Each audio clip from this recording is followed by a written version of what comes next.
Okay, everyone. Today I'm going to review Mickey 17. It's Bong Joon-Ho,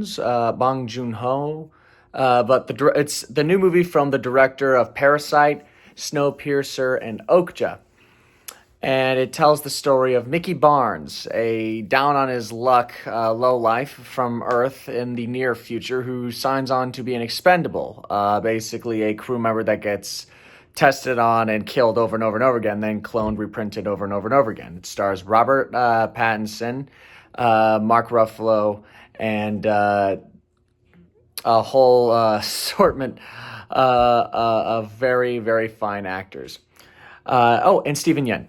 Now, this movie has some of the best, most well thought out, and most subtle social commentary that I have seen in quite a while. The premise within itself is wholeheartedly original and unique. And, Robert Pattinson's performance, as well as Bong's direction, really carry this movie to a state that is utterly breathtaking and so beautifully executed to the point where I couldn't help but have my eyes glued to the screen. I mean, there were points where I needed to use the restroom and I just couldn't get up from my seat because I was just so perplexed by this movie's world and messages. And by all accounts, this is a solid 10 out of 10. I cannot recommend it highly enough,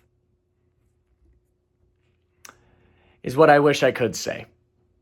You see, this movie, at least for the first half, is truly magnificent and some of the most awe-inspiring pieces of filmmaking that I really have ever seen. But unfortunately, this movie has two huge detriments, and their names are Mark Ruffalo and Toni Collette. Like I said, everything else about this movie works so well. The commentary, the acting, the writing, even the tonal shifts. Because this movie does have a comedic undertone to it. It kind of delicately balances comedic and seriousness in a really fine line. Robert Pattinson actually does this the best out of the entire cast, as well as the supporting cast, including the actress from Blink Twice. But oh, right, sponsored by Cranberry Raspberry Water. Mm. But any goodwill that you may have with this movie is immediately undone by Mark Ruffalo and Toni Collette. Because while everyone else plays their roles seriously and pretty straight, these two ham it up so badly that it takes away any goodwill this movie has. And, let's start with Toni. She's supposed to be this whole, yeah, I support my husband. Oh, look at me. Oh, I'm so unique. And yes, they're meant to represent, the rich and powerful people and what that stuff. But her character keeps having a weird obsession with sauces that just never makes a lick of sense, no matter how it's perceived, no matter how you try to perceive it or how they try to perceive it or have it come across, it makes no sense. There's just a bunch of stuff with sauce that really doesn't work. And usually she's really good, but here it's like she just hams it up and it takes away from the message of the movie and even the tone. And then there's Mark Ruffalo. Oh my goodness. He is, Tony is pretty bad, but Mark is the worst part of this entire movie.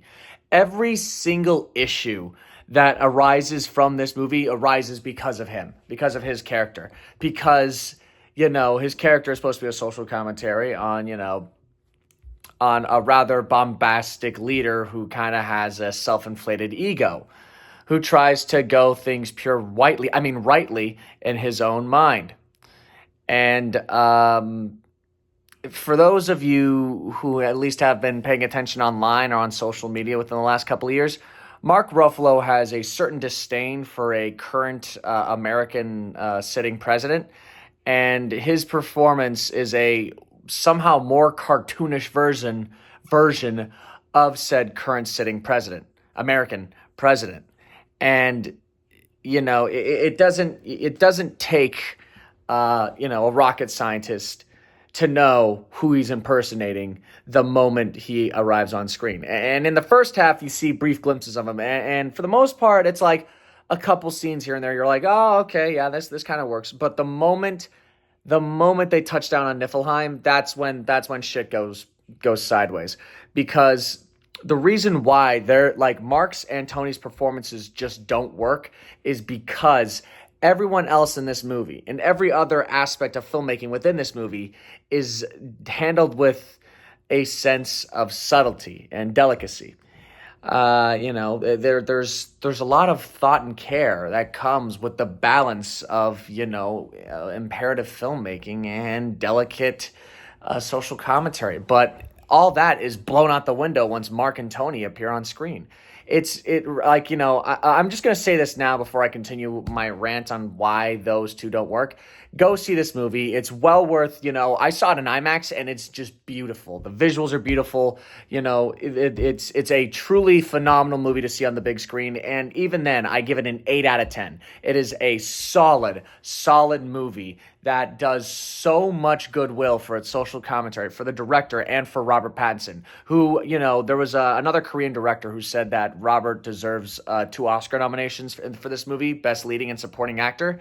And for the most part, that's a ridiculous thing to say until you see this movie and you're like, okay, I get it, because he plays 2 different versions of Mickey, which, gets in the whole multiples thing, but I don't want to spoil it.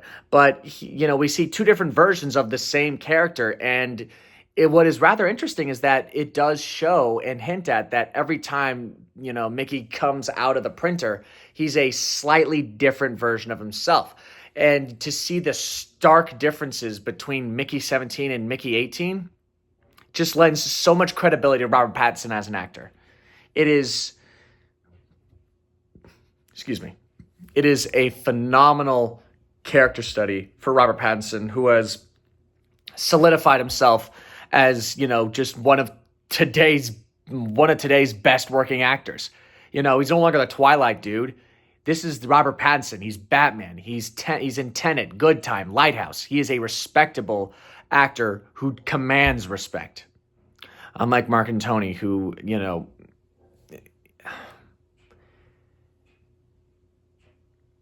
their performances really ruin this movie. And there's one scene, only one scene with Mark Ruffalo's character towards, the end of the movie,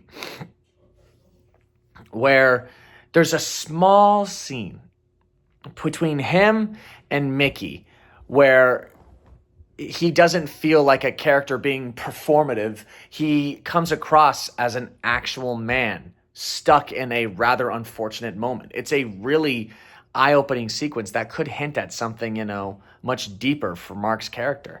But there's not enough of that in the movie to make you care. So by the time the character arcs for him and Toni Collette's character are done, you're actually happy to see them gone.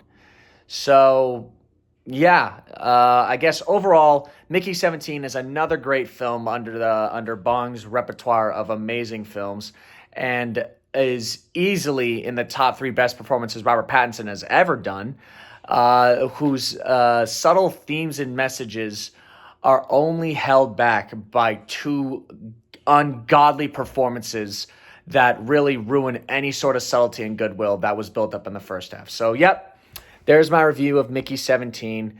I highly recommend it, but just know going in that Mark and Tony are going to get on your fucking nerves, and there is no way around it. So, anywho, I'm Noah. Thanks for stopping by. I hope you have a good rest of your day, and be sure to like, share, and subscribe. See ya.